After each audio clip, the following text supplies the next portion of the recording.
ಮಾತರ್ಮೇ ಮಾತರಿಶ್ವನ್ನ ಪಿತರತುಲಗುರೋ ಭ್ರಾತರಿಷ್ಟಾಪ್ತಬಂಧೋ ಸ್ವಾಮಿನ್ನ ಸರ್ವಾಂತರಾತ್ಮನ್ನ ಜರ ಜರಯಿತರ್ಜನ್ಮ ಮೃತ್ಯಾಮಯಾನಾಂ ಗೋವಿಂದೇ ದೇಹಿ ಭಕ್ತಿಂ ಭವತಿ ಚ ಭಗವನ್ನೂರ್ಜಿತಾಂ ನಿರ್ನಿಮಿತ್ತಾಂ ನಿರ್ವ್ಯಾಜಾಂ ನಿಶ್ಚಲಾಂ ತದ್ಗುಣಗಣ ಬೃಹತೀಂ ಶಾಶ್ವತೀಮಾಶುದೇವ ನಾರಾಯಣಂ ನಮಸ್ಕೃತ್ಯ ನರಂ ಚೈವ ನರೋತ್ತಮಂ ದೇವೀಂ ಸರಸ್ವತೀಂ ವ್ಯಾಸಂ ತತೋ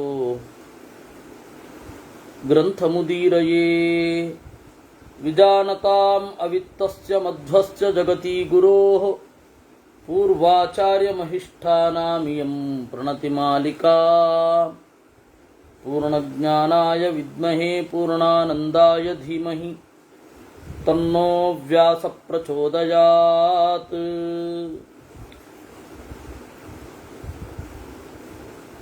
ಸೂಕ್ತಿರತ್ನಾಕರೇ ರಮ್ಯೇ ಮೂಲ ರಾಮಾಯಣಾರ್ಣವೇ ವಿಹರಂತೋ ಮಹೀಯಾಂಸಃ ಪ್ರೀಯಂತಾಂ ಗುರವೋ ಮಮ. ವಾಲ್ಮೀಕೇರ್ಗೌಃ ಪುನೀಯಾನ್ನೋ ಮಹೀಧರ ಪದಾಶ್ರಯಾತ್ ಯತ್ಕಾವ್ಯಮುಪಜೀವಂತಿ ಕವಯಸ್ತರಣಕಾ ಇವ. ಹೋದ ಬಾರಿ ನಾವು ರಾಮಾಯಣವನ್ನು ನೋಡಲಿಕ್ಕಾಗಿರಲಿಲ್ಲ. ಅದ್ರ ಹೋದ ಬಾರಿಯಲ್ಲಿ ಏನು ನಡೆದಿತ್ತು ಅಂತ ಹೇಳಿದರೆ, ಇಂದ್ರಜಿತು ಅಸ್ತ್ರ ಪ್ರಯೋಗ ಮಾಡ್ತಾನೆ, ಸರ್ಪಾಸ್ತ್ರವನ್ನ. ಎಲ್ಲರೂ ಮೂರ್ಛಿತರಾಗಿ ಬಿದ್ದಾಗ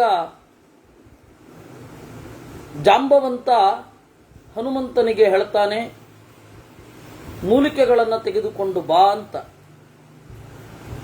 ಮೂಲಿಕೆ ತೆಗೊಂಡು ಬಂದಾಗ ಮೂಲಿಕೆ ಸಿಗೋಲ್ಲ, ಬೆಟ್ಟವನ್ನೇ ತರ್ತಾನೆ. ಬೆಟ್ಟವನ್ನು ತಂದು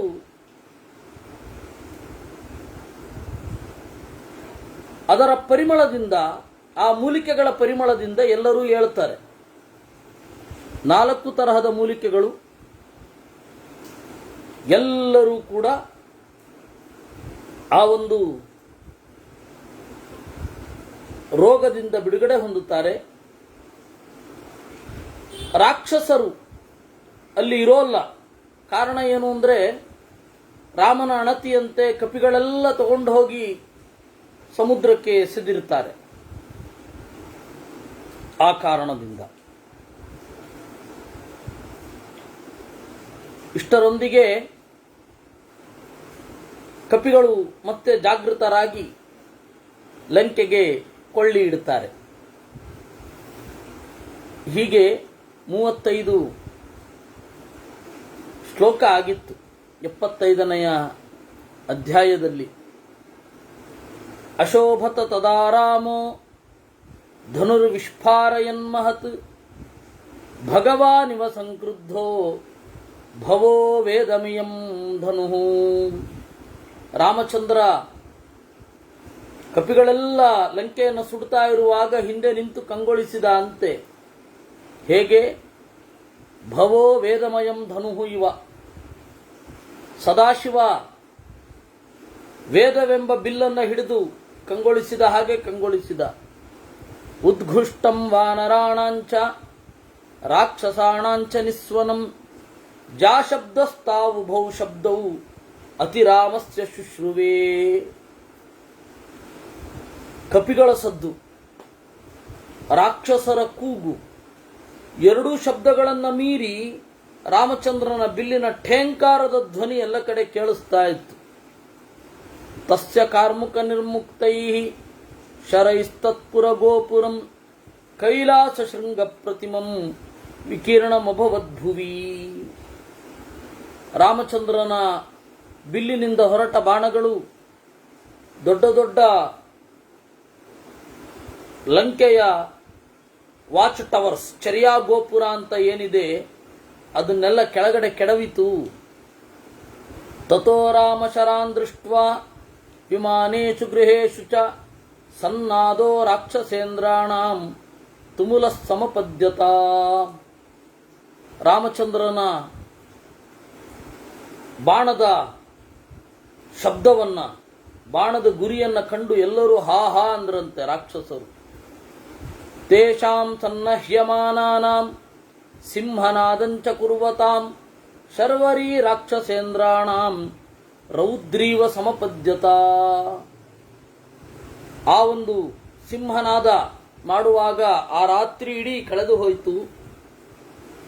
ಆದಿಷ್ಟಾ ವಾನರೇಂದ್ರಾಸ್ತೆ ಸುಗ್ರೀವೇಣ ಮಹಾತ್ಮನ ಆಸನ್ನಂ ದ್ವಾರಮಾಸಾದ್ಯ ಯುದ್ಧಧ್ವಂಚ ಪ್ಲವಂಗಮಾಹ.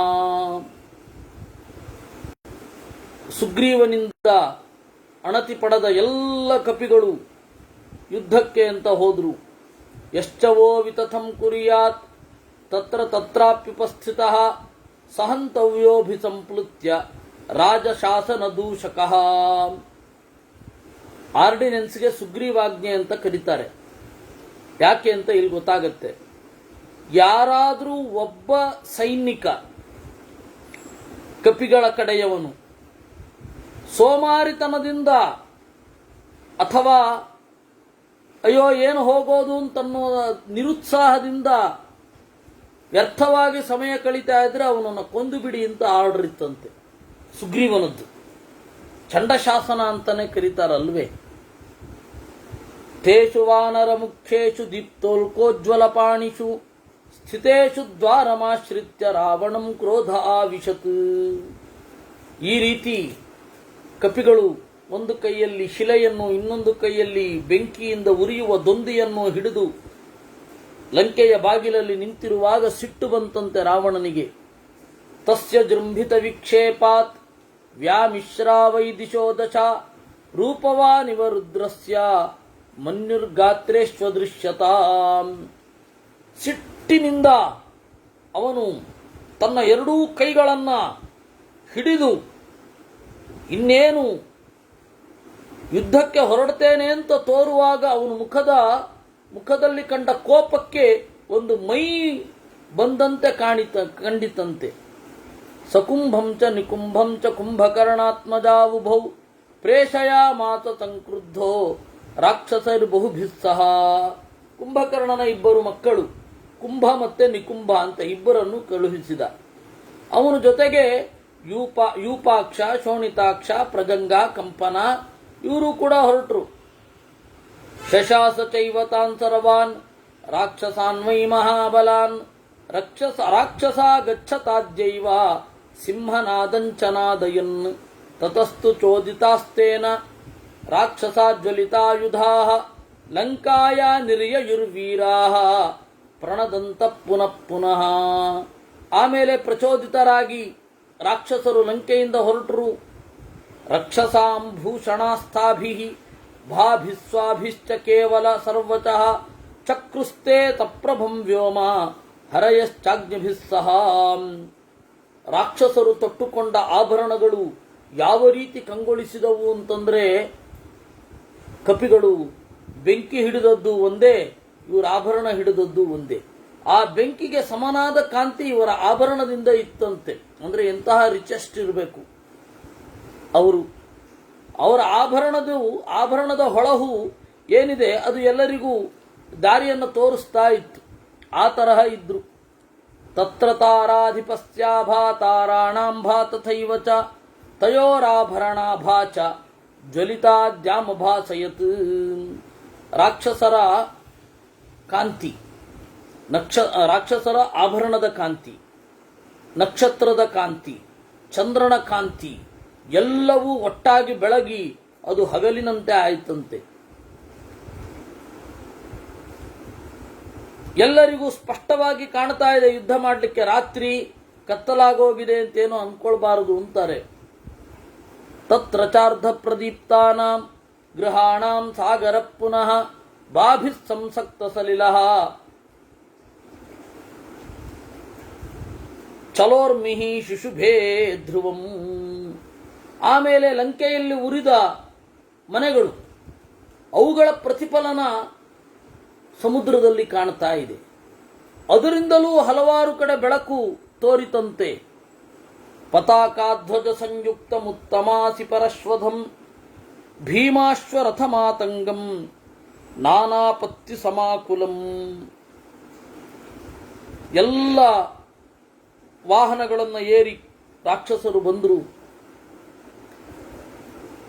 ಅಷ್ಟು ಹೊತ್ತಿಗೆ ಇವರು ಏನು ಕಡಿಮೆ ಇಲ್ಲ, ಅವರನ್ನು ಕೊಲ್ಲುವ ಹಾಗೆ ಕಪಿಗಳು ಬಂದ್ರಂತೆ. ಕದನದ ಹುಚ್ಚು ಇಬ್ಬರಿಗೂ ಹಿಡಿತು. ಶಿಲಾ ಪ್ರಹಾರ ಭಗ್ನಾಂಗಾಹ ವಿಚೇರುಸ್ತತ್ರ ರಾಕ್ಷಸಾಹ. ಕಪಿಗಳನ್ನು ಆಯುಧದಿಂದ ರಾಕ್ಷಸರು ಹೊಡಿತಾ ಇದ್ದಾರೆ.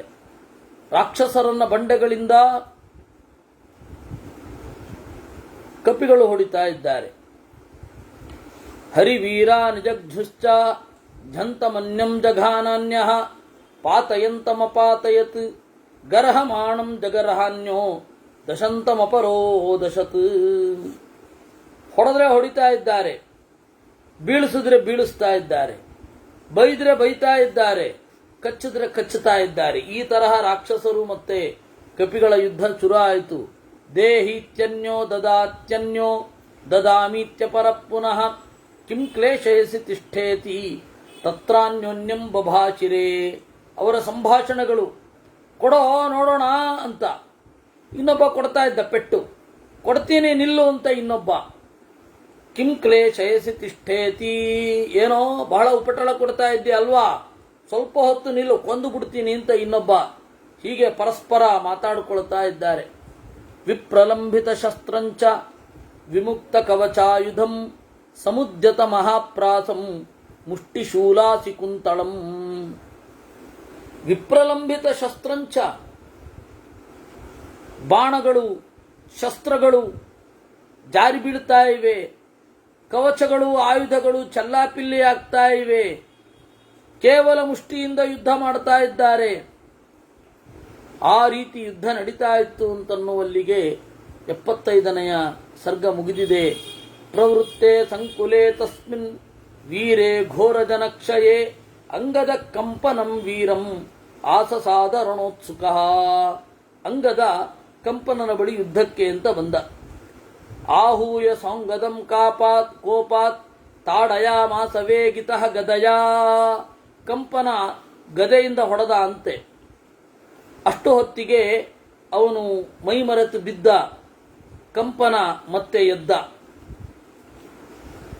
ತತಸ್ತು ಕಂಪನಂ ದೃಷ್ಟ್ವಾ, ಮತ್ತೆ ಹೊಡೆದ.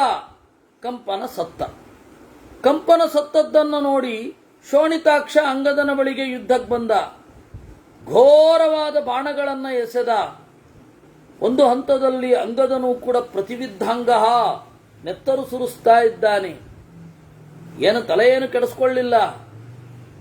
ಅಂಗದ ಒಮ್ಮೆ ಹಾರಿ ಕರೇಣ ತಸ್ಯತಂ ಖಡ್ಗಂ ಸಮಾಚ್ಛಿದ್ಯ ನನಾದಚ. ಎಗರಿ ಆ ಶೋಣಿತಾಕ್ಷನ ಕೈಯಿಂದ ಖಡ್ಗವನ್ನು ಕಿತ್ತುಕೊಂಡ. ಆಮೇಲೆ ತಸ್ಯಾಂಸ ಫಲಕೆ ಖಡ್ಗಂ ನಿಜಘಾನ ತತೋಂಗದ ಯಜ್ಞೋಪವೀತವಚ್ಚೈನಂ ಚಿಚ್ಛೇದ ಕಪಿಕುಂಜರ.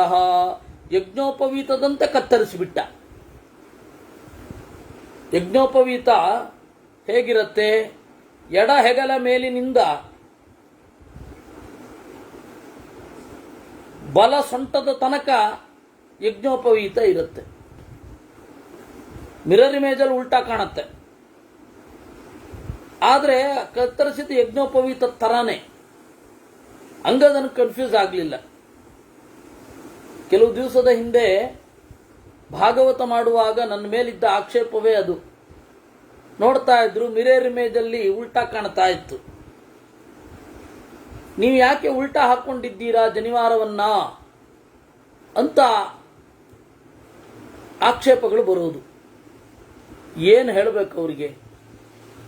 ಕಡೆಗೆ ಒಂದಿಷ್ಟು ಜನ ಫೋನು ಮಾಡಿದ್ರು, ಯಾಕಾಚಾರ್ಯ ಜನಿವಾರ ಉಲ್ಟಾ ಹಾಕೊಂಡಿದ್ದೀರಾ ಅಂತ. ನಾನು ಉಲ್ಟಾ ಹಾಕೊಂಡಿರೋದಲ್ಲಪ್ಪ, ನಿಮಗೆ ತೋರ್ತಾ ಇರೋದು ಉಲ್ಟಾ ಅಂತ ಹೇಳಿದ್ರೆ ಕೇಳಲಿಕ್ಕೆ ತಯಾರಿಲ್ಲ ಅವರು. ಇಲ್ಲ ಇಲ್ಲ ಸರಿಯಾಗಿ ಮಾಡ್ಕೊಳ್ಳಿ ಅಂತಾರೆ. ಇವ್ರಿಗೆ ಏನು ಹೇಳೋದು ನಾನು? ಕಡೆಗೆ ಆ ಕಾಮೆಂಟನ್ನೆಲ್ಲ ಆಫ್ ಮಾಡಿದ್ದಾಯಿತು. ಆಮೇಲೆ ಅವರೆಲ್ಲ ಯಾರು ಬರಲಿಲ್ಲ. ಆಕ್ಷೇಪ ಮಾಡಲಿಕ್ಕೆ ಮುಂದೆ ಇರ್ತಾರಷ್ಟೇ. ನಾನು ವಿಷಯ ಏನು ಹೇಳ್ತಾ ಇದ್ದೀನಿ ಅಂತ ಕೇಳೋ ಪುರುಸೋತ್ತಿರೋಲ್ಲ. ಆದರೆ ಅಂಗದನಿಗೆ ಕನ್ಫ್ಯೂಸ್ ಆಗಲಿಲ್ಲ. ಅವನ ಯಜ್ಞೋಪವೀತದಂತೆಯೇ, ಮುಂದೆ ಇರುವವನ ಯಜ್ಞೋಪವೀತದಂತೆಯೇ ಕತ್ತರಿಸಿದ.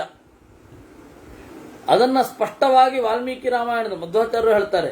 ಯಜ್ಞೋಪವೀತವಚ್ಚೈನಂ ಚಿಚ್ಛೇದ ಕಪಿಕುಂಜರ. ಈ ರೀತಿಯಾಗಿ ಆ ಮಹಾಖಡ್ಗವನ್ನು ಅವನಿಂದ ಕಿತ್ತುಕೊಂಡದ್ದನ್ನ ಅವನ ಎದೆಗೆ ಹೊಡೆದು ಬಳಸಿ ಮತ್ತೆ ಉಳಿದವರನ್ನ ಓಡಿದ. ಈ ರೀತಿ ಯುದ್ಧ ನಿರಂತರವಾಗಿ ನಡೀತಾ ಇದೆ. ಪ್ರಜಂಘ ಅಂತನ್ನುವವನು, ಯೂಪಾಕ್ಷ ಅನ್ನುವವನು ಗದೆಯಿಂದ ಹೊಡೆದ. ಎಡಗಡೆಯಿಂದ ಯೂಪಾಕ್ಷ, ಬಲಗಡೆಯಿಂದ ಪ್ರಜಂಘ ಅಂತ ಇಬ್ಬರ ಮಧ್ಯದಲ್ಲಿ ಸಿಕ್ಕಿಕೊಂಡ. ಹೇಗೆ ವಿಶಾಖಯೋರ್ ಮಧ್ಯಗತಃ ಪೂರ್ಣಚಂದ್ರ ಇವಾ ಬಭೌ. ವಿಶಾಖಯೋ ಮಧ್ಯಗತಃ, ವಿಶಾಖ ನಕ್ಷತ್ರದ ನಡುವೆ ಚಂದ್ರ ಸಿಕ್ಕಿಕೊಂಡ್ರೆ ಯಾವ ರೀತಿಯೋ ಆ ರೀತಿ ಆಗಿತ್ತಂತೆ. ಆಗ ಅಂಗದನನ್ನು ರಕ್ಷಣೆ ಮಾಡಲಿಕ್ಕೆ ಮೈಂದ ವಿವಿಧರು ಬಂದರು. ಒಬ್ಬ ಪ್ರಜಂಘನನ್ನು ನೋಡಿಕೊಂಡ,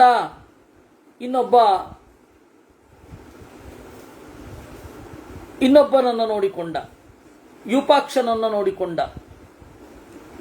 ಅವರಿಬ್ಬರಿಗೂ ಘೋರವಾದ ಯುದ್ಧ ಆಯಿತು. ಆ 4 ಜನ ಕಡೆಗೊಮ್ಮೆ ಗೆದ್ರು. ಮೈಂದ ವಿವಿಧರು ಆ ಪ್ರಜಂಘ ಮತ್ತೆ ಯೂಪಾಕ್ಷನನ್ನ ಹೊಡೆದು. ಯೂಪಾಕ್ಷ ಅಶ್ರುಪೂರ್ಣಾಕ್ಷ ಪಿತೃವ್ಯೇ ನಿಹತೇರಣೇ. ಮತ್ತೆ ಅವನು ಯೂಪಾಕ್ಷ ಸ್ವಲ್ಪ ಎದ್ದಾಗ ಮತ್ತೆ ಮೈಂದ ವಿವಿಧರು ಸೇರಿಕೊಂಡು ಹೊಡೆದರು. ಈ ರೀತಿ ಅವರ ಗೆಲುವಾಯಿತು. ಮೈಂದಸ್ತು ಭ್ರಾತರಂ ತತ್ರ ಭಗ್ನಂ ದೃಷ್ಟ್ವಾ ಮಹಾಹವೇ ಅಭಿದುದ್ರಾವವೇಗೇನ ಪ್ರಗೃಹ್ಯ ವಿಪುಲಾಂ ಶಿಲಾಂ. ಕುಂಭ ಅಂತನ್ನುವ ಯುದ್ಧ ಮಾಡಲಿಕ್ಕೆ ಶುರು ಮಾಡಿದ. 5 ಬಾಣಗಳಿಂದ ಮೈಂದ ಹಾಗೂ ವಿವಿಧರನ್ನು ಬೀಳಿಸಿದ. ಅಂಗದೋ ಮಾತುಲೌ ದೃಷ್ಟ್ವಾ. ಅಂಗದ ತನ್ನ 2 ಸೋದರ ಮಾವಂದಿರು ಮೈಂದ ಮತ್ತು ವಿವಿಧ ಬಿದ್ದದ್ದನ್ನು ನೋಡಿ ಸಿಟ್ಟಿನಿಂದ ಕುಂಭನ ಬಳಿಗೆ ಹೋದ. ಕುಂಭನಿಗೂ ಅಂಗದನಿಗೂ ಜೋರು ಯುದ್ಧ ಆಯಿತು. ಆ ಕುಂಭಕರ್ಣನ ಮಗ ಅಂಗದನಿಗೆ ಪೆಟ್ಟು ಕೊಟ್ಟ. ಅಂಗದ ಪಾಣಿನ ನೇತ್ರೆ ವಿಧಾಯ ರುಧಿರೋಕ್ಷಿತೆ ಸಾಲಮಾಸನ್ನ ಮೇಕೇನ ಪರಿಜಗ್ರಾಹ ಪಾಣಿನ. ಧೋಂತ ರಕ್ತ ಸುರಿತಾ ಇದೆ ಕಣ್ಣಿನ ಮೇಲೆ. ಈ ರೀತಿ ಇಟ್ಕೊಂಡಂತೆ ಅಂಗದ, ಯಾಕೆಂದ್ರೆ ಆ ನೆತ್ತರು ಕಣ್ಣಿಗೆ ಬಂದು ಕಣ್ಣಲ್ಲಿ ಏನು ಕಾಣ್ತಾ ಇಲ್ಲ. ಅದರಿಂದಾಗಿ ಈ ರೀತಿ ಮಧ್ಯದಲ್ಲಿ ಇಟ್ಟುಕೊಂಡು ಇನ್ನೊಂದು ಕೈಯಿಂದ, ಬಲಗೈಯಿಂದ ದೊಡ್ಡ ಮರವನ್ನು ತಗೊಂಡ. ಓಡಿ ಹೋಗಿ ಹೊಡೆದ. ಅಂಗದಂ ಪತಿತಂ ದೃಷ್ಟ್ವಾ ಸೀದಂತಮಿವತಾಗರಂ. ಆದರೆ ಕಡೆಗೊಮ್ಮೆ 7 ಬಾಣಗಳಿಂದ ಅಂಗದನನ್ನು ಬೀಳಿಸಿದ. ರಾಮ ದೂರದಲ್ಲಿ ನೋಡ್ತಾ ಇದ್ದವನು ಜಾಂಬವಂತ ಮೊದಲಾದವರನ್ನ ಆಜ್ಞೆ ಮಾಡಿದ. ಅವರು ಓಡಿ ಹೋದ್ರು ಅಂಗದನನ್ನು ರಕ್ಷಣೆ ಮಾಡಬೇಕು ಅಂತ. ಜಾಂಬವಂತ, ಸುಷೇಣ, ವೇಗದರ್ಶಿ ಮೊದಲಾದವರೆಲ್ಲ ಓಡಿದರು. ಆದರೆ ಅಂಗದನನ್ನು ಏನು ಮಾಡಲಿಕ್ಕಾಗಲಿಲ್ಲ. ಕಡೆಗೆ ಅಂಗದನ್ನ ಬಚಾವ್ ಮಾಡಲಿಕ್ಕಾಗಲಿಲ್ಲ. ಸುಗ್ರೀವ ಓಡಿದ. ಆ ಕುಂಭನನ್ನ ನಿಗ್ರಹಿಸಿದ. ಸ್ವಲ್ಪ ಅವನ ಆಟೋಪವನ್ನ ಕಡಿಮೆ ಮಾಡಿ ಕುಂಭಸ್ಯ ಧನುರಾಚ್ಛಿದ್ಯ ಬಭಂಜ ಇಂದ್ರಧನುಷ್ಪ್ರಭಂ. ಸುಗ್ರೀವ ಕುಂಭನ ಬಿಲ್ಲನ್ನು ಕಿತ್ತುಕೊಂಡು ತನ್ನ ತೊಡೆಯ ಮೇಲೆ ಏರಿಸಿಕೊಂಡು ಲಾಟಕ್ ಅಂತ ಮುರಿದ. ಆಮೇಲೆ ಅವನನ್ನು ಹೊಡೆದ. ಅಬ್ರವೀತ್ ಕುಪಿತ ಕುಂಭಂ ಭಗ್ನ ತುಂಗಮಿವ ದ್ವೀಪಂ ನಿಕುಂಭಾಗ್ರಜ ವೀರ್ಯಂತೆ ಬಾಣವೇಗಂ ತದದ್ಭುತಂ. ಏನೋ ಬಾಣಗಳನ್ನ ಎಸೆದು ಪರಾಕ್ರಮ ತೋರಿಸ್ತಾ ಇದ್ದೀಯಲ್ವಾ, ಬಿಲ್ಲನ್ನೇ ಮುರಿದು ಬಿಟ್ಟಿದ್ದೀನಿ ಅಂತಂದ. ಮಹಾವಿಮರ್ದಂ ತಮರೇ ಮಯಾತಃ ತವಾದ್ಭುತಂ ಅದ್ಯ ಭೂತಾನಿ ಪಶ್ಯಂತು ಶಕ್ರ ಶಂಬರಯೋರಿವ. ಕುಂಭನಿಗೂ ಸುಗ್ರೀವನಿಗೂ ಭೀಕರವಾದ ಯುದ್ಧ ನಡೆಯಿತು. ಎಷ್ಟೋ ಜನ ತಾವು ಯುದ್ಧ ಮಾಡೋದನ್ನು ಮರೆತು ಈ ಯುದ್ಧ ನೋಡ್ತಾ ಇದ್ದರಂತೆ. ಒಂದು ಹಂತದಲ್ಲಿ ತತಃಕುಂಭಂ ಸಮುತ್ಕ್ಷಿಪ್ಯ ಸುಗ್ರೀವೋ ಲವಣಾಂಬತಿ ಪಾತಯಾಮಾಸ ವೇಗೇನ ದರ್ಶಯನ್ನುದದೇ ಸ್ಥಳಂ. ಅವನನ್ನ ಎತ್ತಿ ಕುಂಭನನ್ನ ಸಮುದ್ರಕ್ಕೆ ಹಾಕಿದ. ದೂರ ಹೋಗಿ ಸಮುದ್ರದಲ್ಲಿ ಮುಳುಗಿದ. ತತಃಕುಂಭ ನಿಪಾತೇನ ಜಲರಾಶಿ ಸಮುತ್ಥಿತ. ಅವನು ಹಾಕಿದರೆ ಬಹಳ ಎತ್ತರದವರೆಗೆ ನೀರು ಚಿಮ್ಮಿತು. ಸ್ವಲ್ಪ ಹೊತ್ತಾದ ಮೇಲೆ ಕುಂಭ ಒಳಗಡೆಯಿಂದ ಎದ್ದು ಬಂದು ಆಜಘಾನೋ ರಸಿಕ್ರುದ್ಧೋ ವಜ್ರಕಲ್ಪೇನ ಮುಷ್ಟಿನಾಂ. ಕುಂಭ ಬಂದು ಸುಗ್ರೀವನ ಎದೆಗೆ ಜೋರಾಗಿ ಗುದ್ದಿದ. ಅವನಿಗೆ ಸಿಟ್ಟು ಬಂತು. ಸಮುಷ್ಟಿಂ ಪಾತಯಾಮಾಸ ಕುಂಭಸ್ಯೋರಸಿ ವೀರ್ಯವಾನ್. ಕುಂಭನ ಎದೆಗೆ ಗುದ್ದಿದ. ಅವಾಗ ಕುಂಭ ಸುಗ್ರೀವನ ಮುಷ್ಟಿಪ್ರಹಾರದಿಂದ ಕೆಳಗಡೆ ಬಿದ್ದು ಸತ್ತ. ತಸ್ಮಿನ್ ಹತೆ ಭೀಮ ಪರಾಕ್ರಮೇಣ ಪ್ಲವಂಗಮಾನ ವೃಷಭೇಣ ಯುದ್ಧೇ ಮಹೀಸಶೈಲಾ ಸವನಾ ಚಚಾಲ ಭಯಂ ಚ ರಕ್ಷಾಂಸಧಿಕಂ ವಿವೇಶ. ಎಲ್ಲ ರಾಕ್ಷಸರಿಗೆ ಭಯ ಆಯಿತು, ಕಪಿಗಳಿಗೆ ಸಂತೋಷ ಆಯಿತು. ಸುಗ್ರೀವನನ್ನು ಹೆಮ್ಮೆಯಿಂದ ನೋಡಿದ್ರು ಅನ್ನುವಲ್ಲಿಗೆ ಯುದ್ಧಕಾಂಡದಲ್ಲಿ 76ನೆಯ ಸರ್ಗ ಮುಗಿತು. ನಿಕುಂಭೋ ಭ್ರಾತರಂ ದೃಷ್ಟ್ವಾ ಸುಗ್ರೀವೇಣ ನಿಪಾತಿತಂ ಪ್ರದಹನ್ನಿವ ಕೋಪೇನ ವಾನರೇಂದ್ರ ಮುದೈಕ್ಷತ. ನಿಕುಂಭ ಅಣ್ಣ ಸತ್ತದ್ದನ್ನು ನೋಡಿದ. ಸಿಟ್ಟಿನಿಂದ ಓಡಿ ಬಂದ. ತಮಾವಿದ್ಯ ಮಹಾತೇಜಾ ಶಕ್ರಧ್ವಜ ಮಹೋಜತಂ ನಿನನಾದ ವಿವೃತ್ತಾಸ್ಯೋ ನಿಕುಂಭೋ ಭೀಮ ವಿಕ್ರಮ. ಓಡಿ ಬಂದು ಜೋರಾಗಿ ಗರ್ಜನೆ ಮಾಡಿದ. ಜೋರಾಗಿ ಗರ್ಜನೆ ಮಾಡಿ ಒಂದು ತನ್ನ ಶೂಲವನ್ನು ತಗೊಂಡು ಗರ ಗರ ಗರ ಗರ ತಿರುಗಿಸ್ಲಿಕ್ಕೆ ಶುರು ಮಾಡಿದ. ರಾಕ್ಷಸ ವಾನರಾಶ್ಚಾಪಿ ನಶೇಕು ಸ್ಪಂದಿತುಂ ಭಯಾತ್ ಹನುಮಾನಸ್ತು ವಿವೃತ್ಯೋರಹ ತಸ್ಥೌ ಪ್ರಮುಖತೋ ಬಲಿ. ಆ ನಿಕುಂಭನ ಪರಾಕ್ರಮವನ್ನು ನೋಡಿ ಸುಗ್ರೀವನು ಹೆದರಿ ವಾಪಸ್ಸು ಜಿಗಿದು ಬಿಟ್ಟ. ಅವಾಗ ಹನುಮಂತ ಮುಂದೆ ಬಂದ. ಬಲಿ ಬಲವತಸ್ತಸ್ಯ ಪಾತಯಾಮಾಸ ವಕ್ಷಸಿ. ಎದೆಯನ್ನು ತೋರಿದ. ಏನು ಓಡುವವರನ್ನು ಕುರಿತು ನೋಡ್ತಾ ಇದ್ದಿ, ಹೊಡೆಯೋದಾದ್ರೆ ಹೊಡಿ ಅಂತ ಹೇಳಿ ತನ್ನ ಎದೆಯನ್ನು ಹನುಮಂತ ತೋರಿಸಿದ. ಸ್ಥಿರೇ ತಸ್ಯೋ ರಸಿವ್ಯೂಢೆ ಪರಿಘಃ ಶತಧಾ ಕೃತಃ. ಆ ಪರಿಘವನ್ನು ಎದೆಗೆ ಗುದ್ದಿದ. ಆ ಈಟಿ ಚೂರ್ಚೂರಾಗೋಯ್ತು.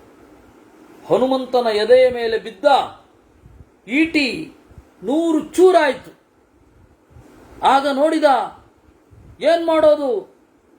ಹನುಮಂತನನ್ನ ಗುದ್ದಿದ, ಏನೂ ಇಲ್ಲ.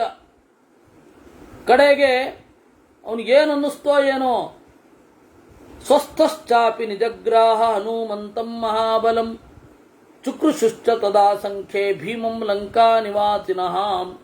ಹನುಮಂತನನ್ನ ಎತ್ತಿ ತಲೆ ಮೇಲೆ ಇಟ್ಕೊಂಡು ಲಂಕೆಯ ಕಡೆಗೆ ಓಡ್ಲಿಕ್ಕೆ ಶುರು ಮಾಡಿಬಿಟ್ಟ.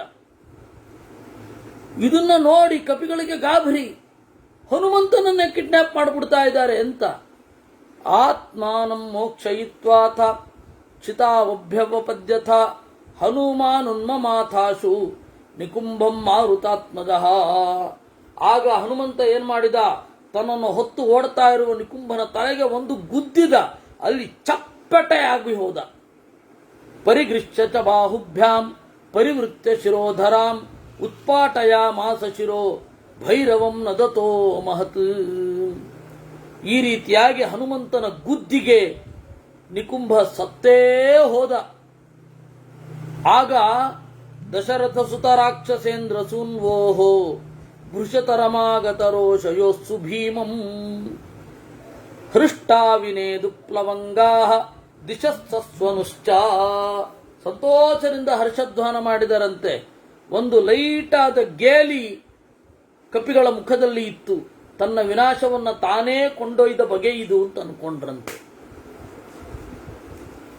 ಇತ್ಯಾರ್ಚೆ ಶ್ರೀಮದ್ ರಾಮಾಯಣೇ ವಾಲ್ಮೀಕಿಯೇ ಆದಿಕಾವ್ಯೇ ಯುದ್ಧಕಾಂಡೇ ಸಪ್ತಸಪ್ತತಿತಮ ಸರ್ಗ. ಇದನ್ನ ನಾರಾಯಣ ಪಂಡಿತಾಚಾರ್ಯರ ಒಂದು ಸಂಗ್ರಹ ರಾಮಾಯಣದಲ್ಲಿ ನೋಡಬೇಕು. ನೀತೆ ಹನುಮತ್ಯಾರಬ್ಧೆ ಕ್ರಂದಿತಂ ಕಪಿಮಂಡಲೈ. ನೀತೆ ಹನುಮತಿ ಆರಬ್ಧಂ ಕ್ರಂದಿತಂ ಕಪಿಮಂಡಲೈ. ನಿಕುಂಭ ಹನುಮಂತನನ್ನು ಎತ್ಕೊಂಡು ಹೋಗ್ತಾ ಇರಬೇಕಾದ್ರೆ ಅಳ್ಳಿಕ್ಕೆ ಅಂತ ಶುರು ಆಗಿತ್ತಂತೆ. ಕೂಡಲೇ ಸತ್ತನಲ್ಲ, ಜಾತಂ ಸಪದಿ ಹಾಸಾಂತಂ. ಕುಂಭಕರ್ಣ ಬಿದ್ದು ಕೂಡಲೇ ಆ ಅಳು ನಗುವಾಗಿ ಬದಲಾಗಿ ಹೋಯಿತು ಅಂತ. ಎಂಥ ಅವಿವೇಕಿ ಇವನು, ತನ್ನ ಸಾವನ್ನು ಹೊತ್ಕೊಂಡು ಅಷ್ಟು ವೇಗದಿಂದ ಓಡಿದ್ದಾದರೂ ಎಲ್ಲಿಗೆ ಅಂತ ಅವರಿಗೆ ನಗು ಬಂತು ಅಂತ ನಾರಾಯಣ ಪಂಡಿತಾಚಾರ್ಯರು ಹೇಳುತ್ತಾರೆ. ಅದನ್ನು ನೀವು ಕಲ್ಪಿಸಿಕೊಳ್ಳಿ. ದೊಡ್ಡ ಯುದ್ಧ ಭೂಮಿ, ಅದರಲ್ಲಿ ನಿಕುಂಭ ಹನುಮಂತನನ್ನ ತಲೆಯ ಮೇಲಿಟ್ಟುಕೊಂಡು ಲಂಕೆಯ ಕಡೆಗೆ ವೇಗವಾಗಿ ಓಡ್ತಾ ಇದ್ದಾನೆ. ಆಗ ಕಪಿಗಳ ಮೋರೆ ಅಳ್ಳಿಕ್ ಶುರು ಆಗಿದೆ. ಕೂಡಲೇ ಹನುಮಂತ ಜೋರಾಗಿ ಗುದ್ದಿದ. ಅವನ ತಲೆ ಸೀಳಿ ಹೋಯಿತು. ಅಳ್ತಾ ಅಳ್ಳಿಕ್ಕೆ ಶುರು ಮಾಡುತ್ತಾ ಇದ್ರು, ಅಷ್ಟೊತ್ತಿಗೆ ನಗು ಬಂತು ಅಂತ. ಜಾತಂ ಸಪದೆ ಹಾಸಾಂತಂ ಅಂತ ಬಹಳ ಚಂದದ ಡಿಸ್ಕ್ರಿಪ್ಷನ್. ಹೀಗೆ ಯುದ್ಧಕಾಂಡದಲ್ಲಿ 77ನೆಯ ಒಂದು ಸರ್ಗ. ದಿಲೀಪ್ ಅವರದು ಒಂದು ಇಕಾಲಜಿಗೆ ಸಂಬಂಧಪಟ್ಟ ಪ್ರಶ್ನೆಯೋ ನೀತಿಗೆ ಸಂಬಂಧಪಟ್ಟ ಪ್ರಶ್ನೆಯೋ ಆಗಿದೆ. ರಕ್ತದಿಂದ ತೊಯ್ದ ದೇಹಗಳನ್ನು ನೀರಿನಲ್ಲಿ ಹಾಕುವುದು ತಪ್ಪಲ್ವಾ ಅಂತ. ಅಲ್ಲ, ತಪ್ಪು ಸರಿ ಅನ್ನೋದು ಯುದ್ಧರಂಗದಲ್ಲಿ ಬೆಲೆ ಇರಲ್ಲ ಅನ್ನೋದು ಮೊದಲನೆಯ ನೋಟ. ಎರಡನೆಯದ್ದು, ಜಲಚರ ಪ್ರಾಣಿಗಳಿಗೆ ಆಹಾರ ಆಗಲಿ ಅನ್ನುವಂತಹ ಭಾವ ಒಂದು ಇರಬಹುದು. ಜಲಚರ ಪ್ರಾಣಿಗಳು ಇವರಿಂದ ಎಷ್ಟು ಪೀಡೆಗೊಳಗಾಗಿದ್ವೋ ಏನೋ ಲಂಕಾ ನಿವಾಸಿಗಳಿಂದ. ಈಗ ಆ ಲಂಕಾ ನಿವಾಸಿಗಳದ್ದನ್ನ ಇಲ್ಲಿ ತಿಂದು ಸಂತೋಷ ಪಡ್ತಾ ಇವೆ. ಯಾಕೆಂದರೆ ಭೂಮಿಯಲ್ಲಿ ಬಿದ್ದರೆ ಭೂಮಿಯಲ್ಲಿಯೂ ಕೂಡ ಎಷ್ಟೋ ಇನ್ಸೆಕ್ಟ್ಗಳು ಅದನ್ನು ತಿಂತವೆ, ಎಷ್ಟೋ ಪಕ್ಷಿಗಳು ತಿಂತವೆ, ಎಷ್ಟೋ ಪ್ರಾಣಿಗಳು, ಹೆಣ್ಣು ನರಿ ಆಮೇಲೆ ಹದ್ದು ತಿಂತವೆ. ಅದ್ರ ಬದಲು ಜಲಚರ ಪ್ರಾಣಿಗಳಿಗೆ ಆಹಾರ ಆಯಿತು ಅಷ್ಟೇ. ಅಲ್ಲ, ಎಲ್ಲರೊಂದು ಡಿಸ್ಪೋಸ್ ಮಾಡಲೇಬೇಕಲ್ಲ. ಈ ಕೊಳೆಯನ್ನ ಎಲ್ಲಿಯಾದರೂ ಒಂದು ಕಡೆ ಡಿಸ್ಪೋಸ್ ಮಾಡಲೇಬೇಕು. ಇಲ್ಲಿ ಮಾಡ್ತಾ ಇದ್ರು, ಬೇರೆ ದಾರಿ ಇಲ್ಲ. ನಿಕುಂಭಂ ನಿಹತಂ ದೃಷ್ಟ್ವಾ ಕುಂಭಂ ಚ ವಿನಿಪಾತಿತಂ ರಾವಣ ಪರಮಾಮರ್ಷಿ ಪ್ರಜ್ವಾಲಾನಲೋ ಯಥಾ. ನಿಕುಂಭ ಸತ್ತದ್ದನ್ನ ಕೇಳಿ ರಾವಣ ಹೆಕ್ಕಿಚ್ಚಿನಂತೆ ಉರಿದ.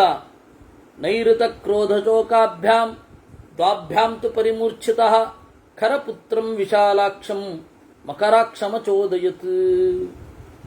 ಆಮೇಲೆ ಒಂದು ಕಡೆ ಸಿಟ್ಟಿನಿಂದಲೂ ದುಃಖದಿಂದಲೂ ಎರಡೂ ಕಡೆ ಇಕ್ಕಿರಿದ ರಾವಣ, ಎರಡೂ ಕಡೆಯಿಂದ ಇಡಿಕಿರಿದ ರಾವಣ ಖರನ ಮಗ ಮಕರಾಕ್ಷನಿಗೆ ಹೇಳಿದ, ಗಚ್ಚ ಪುತ್ರಮಯ ಜ್ಞಪ್ತೋ ಬಲೇನಾಭಿಸಮನ್ವಿತಃ ರಾಘವಂ ಲಕ್ಷ್ಮಣಂ ಚೈವ ಜಹಿತೌ ಸವನೌ ಕಸೌ.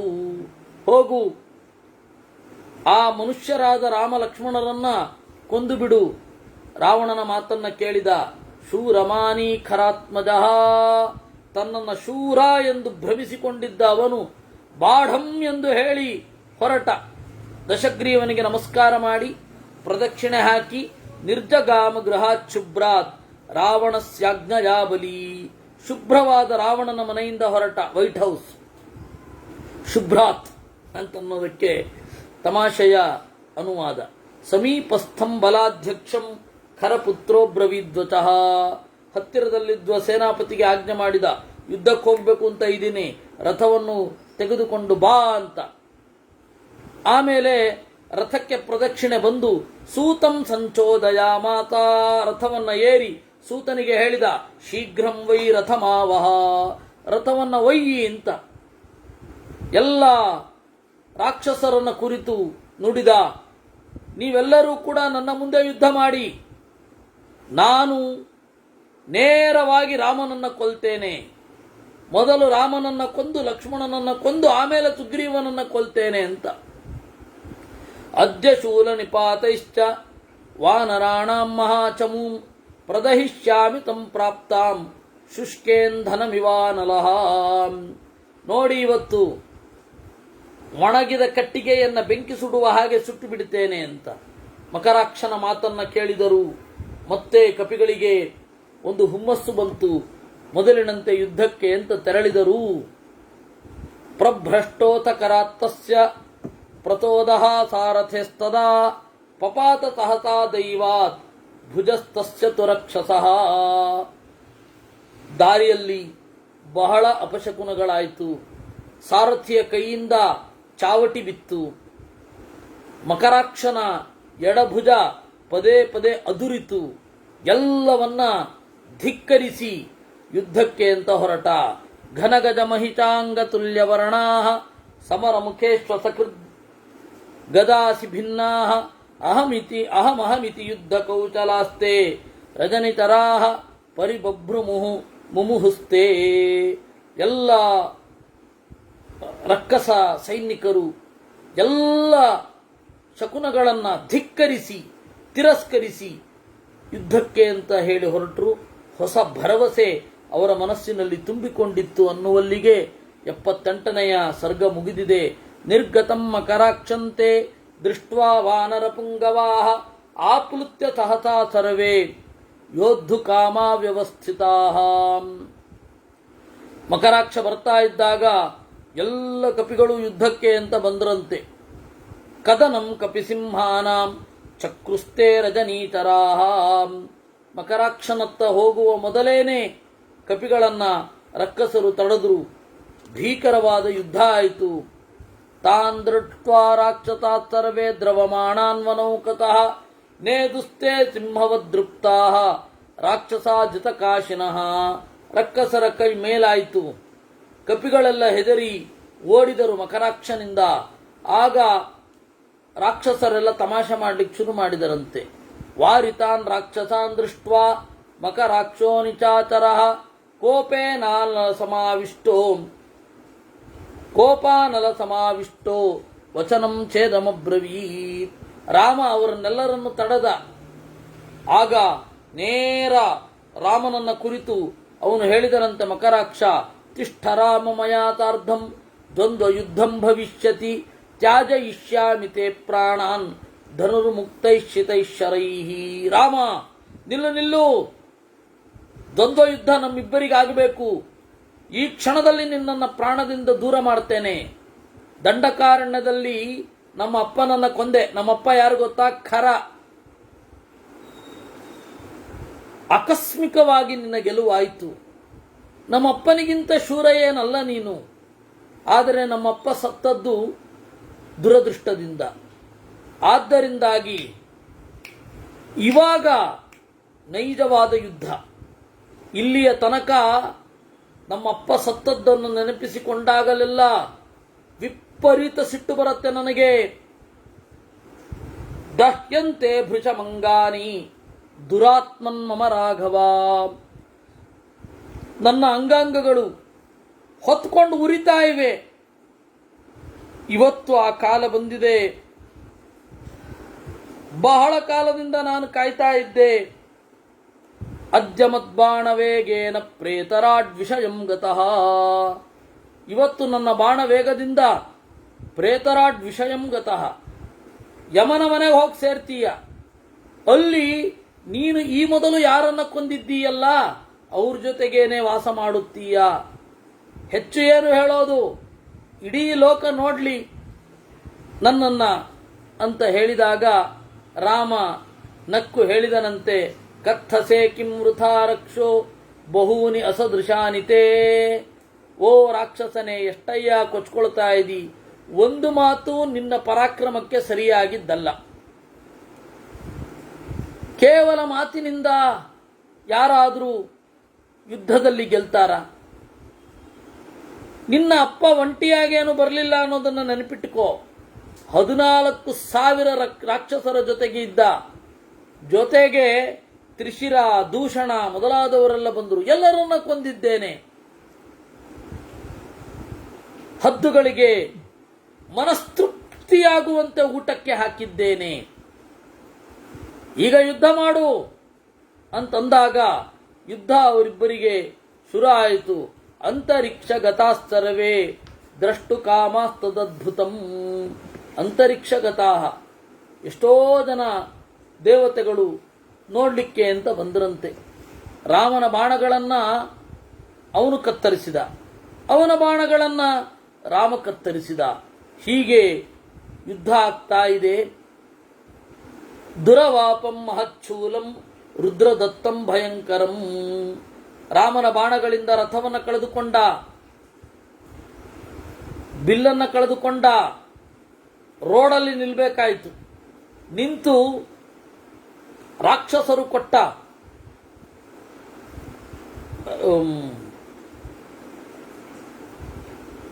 ಸದಾಶಿವ ಕೊಟ್ಟ ಶೂಲವನ್ನು ಹಿಡಿದ.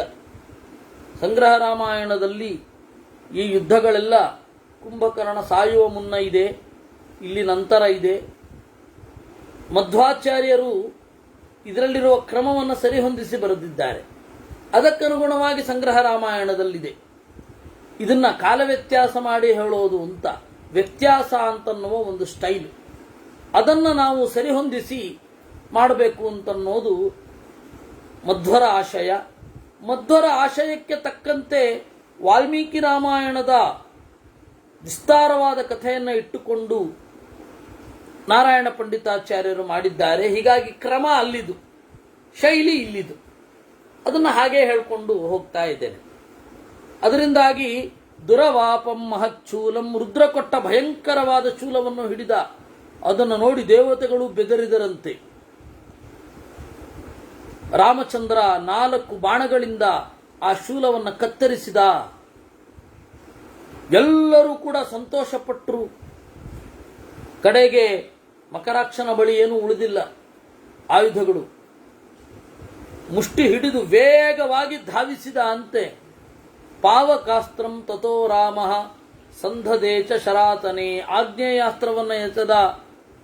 ಸಂಚಿನ್ನ ಹೃದಯಂ ತತ್ರ ಪಪಾತ ಚ ಮಮಾರಚ. ಹೀಗೆ ಕಡೆಗೊಮ್ಮೆ ಆ ಮಕರಾಕ್ಷ ಸತ್ತು ಹೋದ. ರಾಕ್ಷಸರೆಲ್ಲ ಓಡಿದರು. ದೇವತೆಗಳೆಲ್ಲ ಸಂತೋಷಪಟ್ಟರು. ಪ್ರದದೃಶರಥ ದೇವತಾ ಪ್ರಹೃಷ್ಟಾ ಗಿರಿಮಿವ ವಜ್ರ ಹತಂ ಯಥಾ ವಿಕಿರಣಂ. ದೇವತೆಗಳೆಲ್ಲ ಸಂತೋಷ ಪಟ್ಕೊಂಡು ನೋಡಲಿಕ್ಕೆ ಬಂದರು ಅನ್ನುವಲ್ಲಿಗೆ 79ನೆಯ ಸರ್ಗ ಆಗಿದೆ. ಮಕರಾಕ್ಷಂ ಹತಂ ಶ್ರುತ್ವಾ ರಾವಣಸ್ಸಮಿತಿಂಜಯ ರೋಚೇಣ ಮಹತಾವಿಷ್ಟೋ ದಂತಾನ್ ಕಟಕಟಯ್ಯ ಚ. ರಾವಣ ದಂತಾನ್ ಕಟಕಟಾಯ್ಯ, ಕಟಕಟನೆ ಹಲ್ಲು ಕಡಿದು ಏನು ಮಾಡಬೇಕು ಅಂತ ಯೋಚನೆ ಮಾಡಿ ರಣಾಯ ಇಂದ್ರಜಿತಂ ಸುತಂ, ಇಂದ್ರಜಿತುವನ್ನು ಕಳುಹಿಸಿದ. ಜಹಿ ವೀರ ಮಹಾವೀರ್ಯೌ ಭ್ರಾತರೌ ರಾಮಲಕ್ಷ್ಮಣೌ. ಕೊಲ್ಲು ಅವನನ್ನ ಅಂದ. ಆಗ ಅದೃಶ್ಯೋ ದೃಶ್ಯಮಾನೋವಾ ಸರ್ವಥಾತ್ವಂ ಬಲಾಧಿಕ. ನೋಡು, ಹೇಗೆ ಕೊಲ್ಲಬೇಕು ಅಂತ ಹೇಳಲ್ಲ, ಹೇಗೆ ಬೇಕಾದರೂ ಸರಿ. ಅದೃಶ್ಯನಾಗಿಯೋ ದೃಶ್ಯನಾಗಿಯೋ ಸೆಕೆಂಡ್ರಿ. ಕೊಲ್ಲು. ತ್ವಮ ಪ್ರತಿಮ ಕರ್ಮಾಣಮಿಂದ್ರಂ ಜಯಸಿ ಸಂಯುಗೆ ಕಿಂ ಪುನರ್ಮಾನುಚೌ ದೃಷ್ಟ್ವಾ ನವಧಿಷ್ಯಸಿ ಸಂಯುಗೆ. ಅಲ್ಲಯ್ಯ, ಇಂದ್ರನನ್ನೇ ಕಂಗೆಡಿಸಿದೆ, ನೀನು ಯಾಕೆ ಮೊದಲು ಕೊಟ್ಟ ಅವಕಾಶದಲ್ಲಿ ಕೊಲ್ಲಲಿಲ್ಲ ಅಂತ ಕೇಳಿದ. ಇದನ್ನ ಕೇಳಿ ಇಂದ್ರಜಿತು ಕೂಡಲೇ ಯಜ್ಞಭೂಮಿಗೆ ಹೋಗಿ ತಪಸ್ಸಿನಿಂದ ರುದ್ರನನ್ನ ಆರಾಧಿಸಿ ಯುದ್ಧಕ್ಕೆ ಅಂತ ತಯಾರಾದ. ಜುಹ್ವತಶ್ಚಾಪಿ ತತ್ರಾಗ್ನಿಂ ರಕ್ತೋಷ್ಣೀಷಧರಾಸ್ತ್ರಿಯ ಆಜಗ್ಮುಸ್ತತ್ರ ಸಂಭ್ರಾಂತಾ ರಾಕ್ಷಸ್ಯೋ ಯತ್ರ ರಾವಣಿ. ಅವನಿಗೆ ಅಸಿಸ್ಟೆನ್ಸಿಗೆ ಹೆಣ್ಣು ಮಕ್ಕಳು ಬಂದ್ರಂತೆ. ರಕ್ತೋಷ್ಣೀಷಧರಾ ಸ್ತ್ರೀಯ, ಕೆಂಪು ಪೇಟವನ್ನು ತೊಟ್ಟಿದ್ರು ಅವರು. ಕೆಂಪು, ಕಡು ಕೆಂಪು ಅಂತನ್ನೋದು ಯಜ್ಞದಲ್ಲಿ ನಿಷಿದ್ಧ. ಶಸ್ತ್ರಾಣಿ ಶರಪತ್ರಾಣಿ ಸಮಿಧೋತ ವಿಭೀತಕಾಹ. ಶರಪತ್ರಾಣಿ ಒಂದು ಜಾತಿಯ ದರ್ಭೆ ಇದೆ, ಅದಕ್ಕೂ ಶರ ಅಂತ ಕರೀತಾರೆ. ಆ ದರ್ಭೆಯನ್ನ ಸಮಿತ್ತುಗಳನ್ನಾಗಿ ತಂದ್ರಂತೆ. ಆಮೇಲೆ ವಿಭೀತಕಾಹ, ವಿಭೀತಕ ಮರ ಅಂತ ಅದನ್ನ ತಂದ್ರು. ಛಾಗಶ್ಚ ಸರ್ವಕೃಷ್ಣಸ್ಯ ಗಲಂ ಜಗ್ರಾಹ ಜೀವತಃ. ಆಮೇಲೆ ಬದುಕಿರುವ ಸರ್ವಕೃಷ್ಣ ಪೂರ್ತಿಯಾಗಿ ಕಪ್ಪಾಗಿರುವ ಒಂದು ಆಡನ್ನು ಹಿಡಿದುಕೊಂಡ್ರು. ಶರಹೋಮ ಸಮಿದ್ಧಸ್ಯ ವಿಧೂಮಶ್ಚ ಅರ್ಚಿತಃ ಬಭೂವುಸ್ತಾನಿ ಲಿಂಗಾನಿ ವಿಜಯಂ ದರ್ಶಯಂತಿ ಚ. ಅದನ್ನ ಹೋಮ ಮಾಡಿದ ಹಾಗೆ ಅವನಿಗೆ ಗೆಲುವು ನಿನಗೇ ಸಿಗತ್ತೆ ಅಂತನ್ನುವ ರೀತಿಯಲ್ಲಿ ಅನೇಕ ನಿಮಿತ್ತಗಳು ತೋರಿದವು. ಪ್ರದಕ್ಷಿಣಾ ವರ್ತಶಿಖ ತತ್ತಹಾಟಕ ಸನ್ನಿಭ ಹವಿಸ್ತತ್ ಪ್ರತಿಜಗ್ರಾಹ ಪಾವಕ ಸ್ವಯಮುತ್ಥಿತ. ಅಗ್ನಿದೇವ ಸ್ವಯಂ ಎದ್ದು ಅದನ್ನು ತಗೊಂಡು ಆ ಆಹುತಿಯನ್ನು ತಗೊಂಡು ಹೋದಂತೆ. ಆಮೇಲೆ ಬಿಲ್ಲನ್ನ ಹೆದೆಯೇರಿಸಿ ಯುದ್ಧಕ್ಕೆ ಅಂತ ಬಂದ. ತೇನ ಚಾದಿತ್ಯ ಕಲ್ಪೇನ ಬ್ರಹ್ಮಾಸ್ತ್ರೇಣ ಚ ಪಾಲಿತಃ ಸಬಭೂವ ದುರಾಧರ್ಷೋ ರಾವಣಿ ಸುಮಹಾಬಲಃ. ಮಹಾಬಲಿಷ್ಠನಾದ ಇಂದ್ರಜಿತು ಯುದ್ಧಕ್ಕೆ ಅಂತ ಬಂದ. ಅಭಿನಿರ್ಯಾಯ ನಗರಾತ್ ಇಂದ್ರಜಿತ್ ಸಮಿತಿಂಜಯ. ಹೀಗೆ ವೈಭವದಿಂದ ಇಂದ್ರಜಿತ್ ಪ್ರವೇಶ ಮಾಡಿದ ಯುದ್ಧ ಭೂಮಿಯನ್ನ. ಇವರಿಬ್ಬರನ್ನೂ ಕೂಡ ಕೊಲ್ದು ಹಾಕ್ತೇನೆ. ಜಯಂ ಪಿತ್ರೆ ಪ್ರದಾಸ್ಯಾಮಿ, ನನ್ನ ಅಪ್ಪನಿಗೆ ಗೆಲುವನ್ನು ಕೊಡುತ್ತೇನೆ. ಇವತ್ತು ನಿರ್ವಾನರಾಂ ಉರ್ವೀಂ ಹತ್ವಾ ರಾಮಂ ಚ ಲಕ್ಷ್ಮಣಂ. ಭೂಮಿಯಲ್ಲಿ ಒಬ್ಬನೇ ಒಬ್ಬ ವಾನರ ಇರಬಾರದು, ಆ ರೀತಿ ಮಾಡ್ತೇನೆ ಅಂತ ಹೇಳಿದ. ಅಂತರಧೀಯತ, ಕಣ್ಮರೆಯಾಗಿ ಹೋದ. ತೀಕ್ಷ್ಣವಾದ ಬಾಣಗಳನ್ನು ಎಸೆದ. ತೌ ತಸ್ಯ ಶರವೇಗೇನ ಪರೀತೌ ರಾಮ ಲಕ್ಷ್ಮಣೌ ಧನುಷಿ ಸಶರೇ ಕೃತ್ವ ದಿವ್ಯಮಸ್ತ್ರಂ ಪ್ರಚಕ್ರತುಃ. ತೀವ್ರವಾದ ಬಾಣಗಳು ಎಲ್ಲಿಂದ ಬರ್ತಾ ಇದೆ ಅಂತ ಗೊತ್ತಿಲ್ಲ, ಪೆಟ್ಟು ಬೀಳ್ತಾ ಇದೆ. ಸಹಿ ಧೂಮಾಂಧಕಾರಂ ಚ ಚಕ್ರೆ ಪ್ರಚ್ಛಾದಯನ್ನಭಃ. ಆಕಾಶದಲ್ಲಿ ಏನು ಕಾಣಿಸ್ತಾ ಇಲ್ಲ, ಸ್ಮೋಕ್ ಬಾಂಬಿನ ತರಹ ಎಲ್ಲ ಕಡೆ ಬಿದ್ದಿದೆ. ಕತ್ತಲೋ ಕತ್ತಲು. ಘನ ಅಂಧಕಾರೇ ತಿಮಿರೆ ಶಿಲಾವರ್ಚಮಿವಾದ್ಭುತಂ ಸವವರ್ಚ ಮಹಾಬಾಹು ನಾರಾಚ ಶರವೃಷ್ಟಿಭಿ. ನಿರಂತರವಾದ ಬಾಣಗಳ ಮಳೆಗೆರಿತಾ ಇದ್ದಾನೆ. ರಾಮಚಂದ್ರನನ್ನೂ ಕೂಡ ಕಾಡಿದ ಬಾಣಗಳು ಅವನ ಮೈಗೆ ಬಿದ್ದವು. ಈ ರೀತಿ ಪೂರ್ತಿಯಾಗಿ ಬಾಣಗಳ ಮಳೆಗೆರೆದ. ನಾಸ್ಯ ವೇಗ ಗತಿಂ ಕಶ್ಚಿತ್ ನಚ ರೂಪಂ ಧನುಶ್ಚರಾನ್ ನನಾಸ್ಯ ವಿದಿತಂ ಕಿಂಚಿತ್ ಸೂರ್ಯಸ್ಯೇ ವಾಭ್ರ ಸಂಪ್ಲವೇ. ಅವನು ಕಾಣಿಸ್ತಾ ಇಲ್ಲ, ಅವನ ವೇಗ ಅಂದಾಜಾಗ್ತಾ ಇಲ್ಲ. ಎಷ್ಟು ವೇಗ ಬಾಣಗಳು, ಎಷ್ಟು ಒಂದು ಬಾಣಕ್ಕೂ ಇನ್ನೊಂದು ಬಾಣಕ್ಕೂ ಏನು ಅಂತರ ಇದೆ, ಯಾವುದು ಗೊತ್ತಾಗ್ತಾ ಇಲ್ಲ. ಆಗ ರಾಮ ಬಿಟ್ಟ ಬಾಣಗಳು, ಲಕ್ಷ್ಮಣ ಬಿಟ್ಟ ಬಾಣಗಳು ಎಲ್ಲವೂ ಕೂಡ ವ್ಯರ್ಥವಾಗಿ ಅವನಿಗೆ ತಾಗದೆ ಭೂಮಿಗೆ ಹೋಗಿ ಕಚ್ಕೊಳ್ತಾ ಇರೋದನ್ನು ನೋಡಿದ. ಲಕ್ಷ್ಮಣ ಸಿಟ್ಟು ಮಾಡಿಕೊಂಡ. ಬ್ರಾಹ್ಮಮಸ್ತ್ರಂ ಪ್ರಯೋಕ್ಷ್ಯಾಮಿ ವದಾರ್ಥಂ ಸರ್ವರಕ್ಷಸಾಂ. ಅಣ್ಣ ಅನುಮತಿ ಕೊಡು, ಬ್ರಹ್ಮಾಸ್ತ್ರ ಎಸೆದು ಬಿಡ್ತೇನೆ ಅಂತಂದ.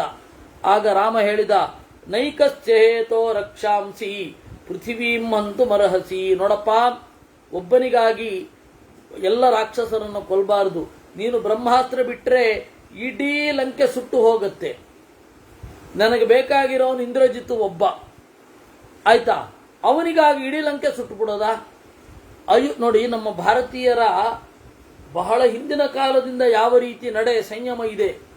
ಅಯುಧ್ಯಮಾನಂ ಪ್ರಚ್ಛನ್ನಂ ಪ್ರಾಂಜಲಿಂ ಚರಣಾಗತಂ ಪಲಾಯಮಾನಂ ಮತ್ತಂ ವಾ ನಹಂತುಂ ತ್ವಮಿಹಾರ್ಹಸಿ. ಯುದ್ಧ ಮಾಡದ, ತನ್ನನ್ನು ಮುಚ್ಚಿಕೊಂಡಿರುವ, ಕೈಗಳನ್ನು ಮುಗಿದ, ಶರಣಾಗತನಾದ, ಓಡ್ತಾ ಇರುವವರನ್ನ ಯಾವತ್ತೂ ಕೂಡ ಕೊಲ್ಬಾರದು. ತಸ್ಯೈವತು ವಧೇ ಯತ್ನೇ ಯತ್ನಂ ಕರಿಷ್ಯಾಮಿ ಮಹಾಭುಜ ಆದೇಕ್ಷ್ಯಾವೋ ಮಹಾವೇಗಾನ್ ಅಸ್ತ್ರಾನ್ ವಾಶಿ ವಿಶೋಪಮಂ. ನಿನಗಾಗಲ್ಲ ಅಂತ ಹೇಳಿಬಿಡು, ನಾನು ಕೇವಲ ಬಾಣದಿಂದ ಹೊಡಿತೇನೆ, ಆಯ್ತಾ ಅಂತ ಹೇಳಿ ರಾಮ ಕೇಳಿದ ಅನ್ನುವಲ್ಲಿಗೆ 80ನೆಯ ಸರ್ಗ ಆಗಿದೆ. ವಿಜ್ಞಾಯತು ಮನಸ್ತಸ್ಯ ರಾಘವಸ್ಯ ಮಹಾತ್ಮನಃ ಸನಿವೃತ್ಯಾಹವಾತ್ ತಸ್ಮಾತ್ ಪ್ರವಿವೇಚ ಪುರಂ ತತಃ.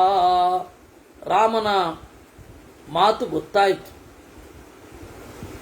ರಾಮನ ಮಾತನ್ನ ತಿಳಿದು, ರಾಮನ ಮತವನ್ನ ತಿಳಿದು, ರಾಮನ ಮನಸ್ಸನ್ನ ತಿಳಿದು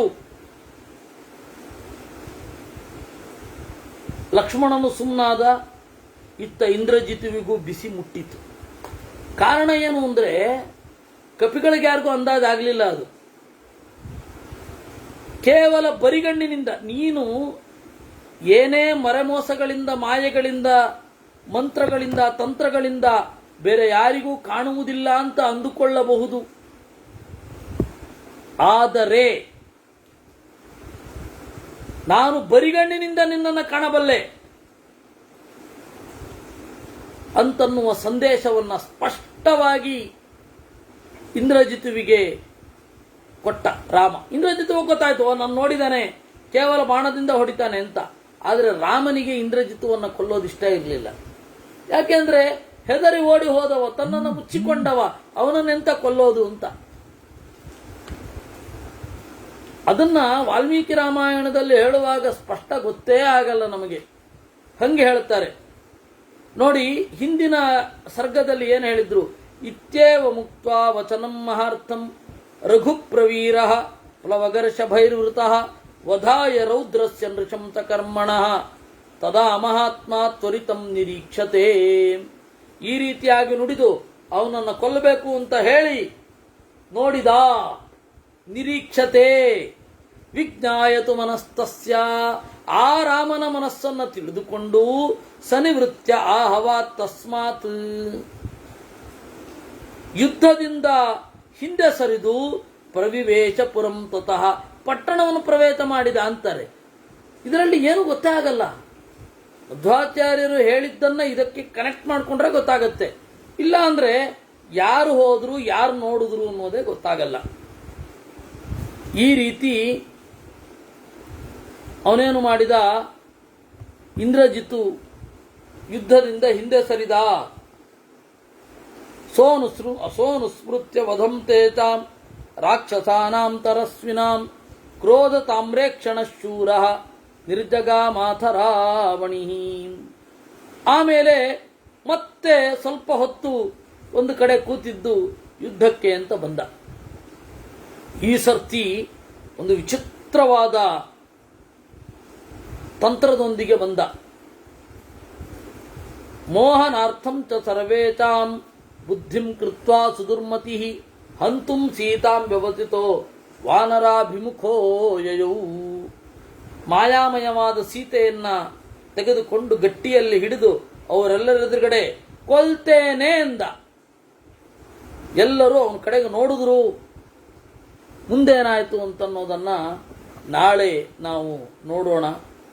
ಇವತ್ತಿನ ಚಿಂತನೆಯನ್ನ ಇಲ್ಲಿಗೆ ಮುಗಿಸೋಣ ಅಂತ ಹೇಳ್ತಾ ಈ ಚಿಂತನೆಯನ್ನ, ಕೇಳ್ಮೆಯನ್ನ, ಹೇಳಿಕೆಯನ್ನ ದೇವರಲ್ಲಿ ಅರ್ಪಿಸೋಣ. ಕೃಷ್ಣಾರ್ಪಣಮಸ್ತು.